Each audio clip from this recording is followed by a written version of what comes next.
Ayan mga idol, ito. Ito yung kaibahan ng tunog ng connecting rod sa rocker arm. Idol, pagka binirit siya, may malakas. Ayan o. Kasi hindi na ano yung tagas yan. Tapos kailangan palitan yung 4 na tornilyo na yan para magiging okay, magiging fix yung gasket niya sa head. Ayan. Ayan, kung akala natin isipin ng iba, rocker arm ang problema niyan. Pero pag binirit yan mga idol, malakas yan. Connecting rod yan. Lakas. Tapos kaya siya nagka-problema ng ganyan kasi yung langis nga, isa din to sa problema ng mga NS 150 madalas. Kasi ina-advise palagi ng iba 1 litro lang. Pero ang laman talaga nito ay 1.2. So paglagay mo sa 1 litro, kulang talaga. Kumbaga yung pressure ng langis niya lahat sa makina kulang, mahina. Kaya dapat 1.2 ilalagay natin. Tapos parang nagbabawas siya ng langis talaga. O ito, connecting rod talaga problema niya.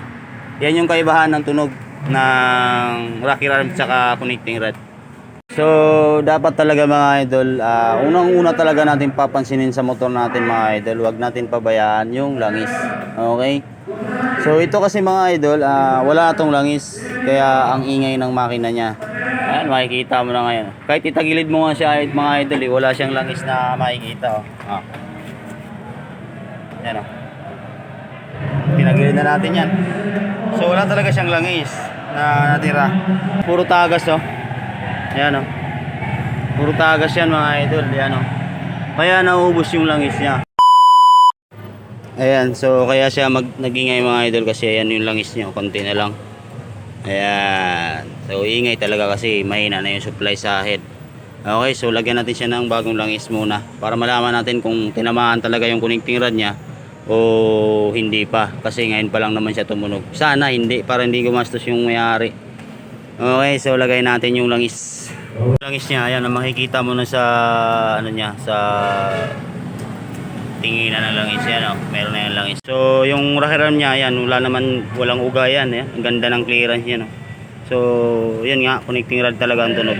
Okay, so malayong pinagkaiba ng tunog ng rocker arm sa connecting rod. Ayan, wala ganda ng tunog niya. Okay. Ayan, connecting rod yan. Lakas. Tapos kaya siya nagka-problema ng ganyan kasi yung langis nga, isa din to sa problema ng mga NS 150 madalas. Kasi ina-advise palagi ng iba 1 litro lang. Pero ang laman talaga nito ay 1.2. So paglagay mo sa 1 litro, kulang talaga. Kumbaga yung pressure ng langis niya lahat sa makina kulang, mahina. Kaya dapat 1.2 ilalagay natin.